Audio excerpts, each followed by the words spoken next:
तो राहुल गांधी की भारत जोड़ो न्याय यात्रा आज राजस्थान में एंट्री करने जा रही है। शाम 4 बजे धौलपुर में यात्रा प्रवेश करेगी और इस दौरान बॉर्डर पर फ्लैग एक्सचेंज सेरेमनी होगी। UP PCC chief Ajay Rai PCC chief Dotasra को यात्रा का झंडा देंगे। फिर 1 मार्च तक यात्रा में ब्रेक रहेगा।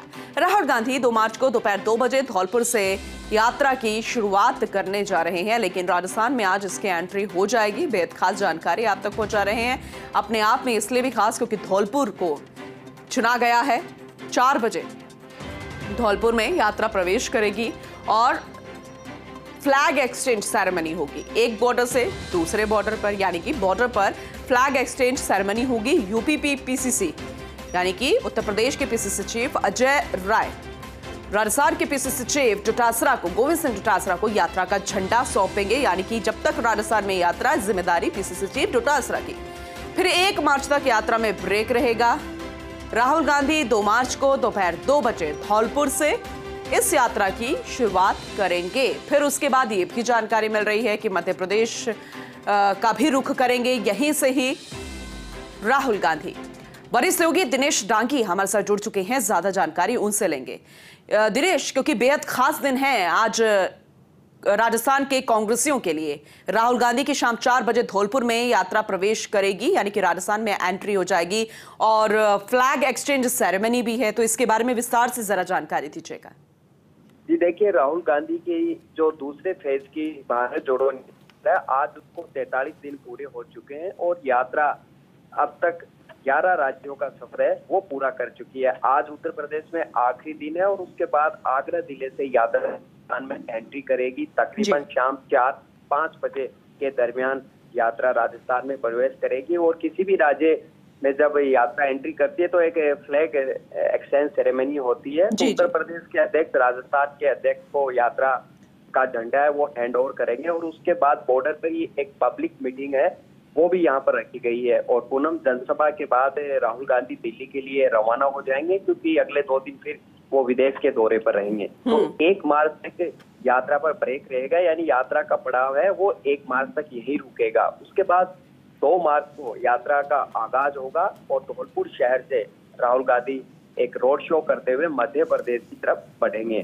तो एक कह सकते हैं कि इस बार यात्रा का फेज है राजस्थान में काफी छोटा रखा गया है। पिछली बार 7 जिलों से यात्रा गुजरी थी, लेकिन इस बार धौलपुर और गुजरात में एंट्री से पहले बांसवाड़ा जिले से यात्रा गुजरेगी। तो तमाम दिग्गज नेता है वो धौलपुर पहुंच रहे हैं। प्रदेश अध्यक्ष डोटासरा, नेता प्रतिपक्ष जूली और रंधावा 2 दिन से ऑलरेडी धौलपुर में मौजूद है। तो सचिन पायलट, पूर्व सीएम अशोक गहलोत, हरीश चौधरी, मोहन प्रकाश जैसे दिग्गज नेता भी आज धौलपुर पहुंच जाएंगे। तो पूरी राजस्थान की जो सियासत है 39 विधानसभा सीटें इस क्षेत्र में आती है और 4-5 लोकसभा सीट आती है। तो उसके समीकरण इस राहुल गांधी की यात्रा के जरिए साधने की कोशिश होंगे।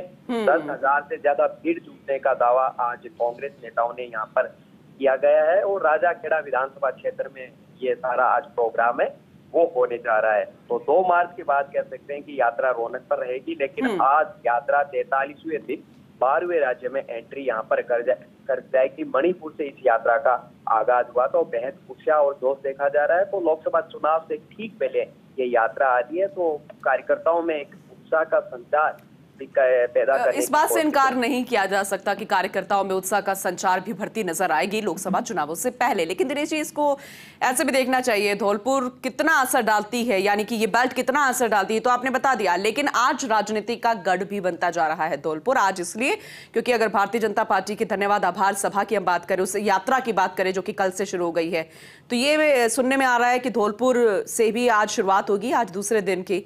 तो उस मायने में भी देखा जाए तो चाहे बीजेपी की यात्रा की बात कर ले या फिर कांग्रेस की यात्रा की बात कर ले, धौलपुर अपने आप में राजनीतिक गढ़ आज बनता नजर आएगा।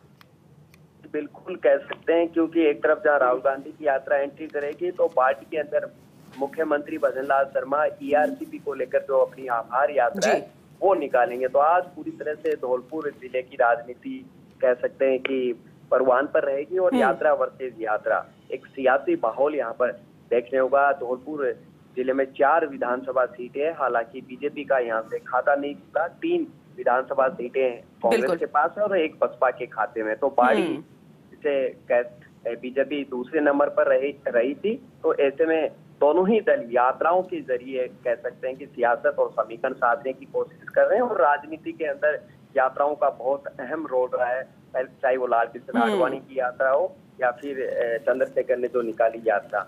आज यात्रा के जरिए लोकसभा चुनाव से पहले दोनों ही दल समीकरण साधने की कोशिश करेंगे, और भाजपा सरकार ईआरसीपी किस तरह और किस यात्रा का असर लोकसभा चुनावों में पड़ता नजर आएगा जनता पर, यह भी देखने वाली बात होगी। बहुत शुक्रिया दिनेश जी विस्तार से जानकारी देने के लिए।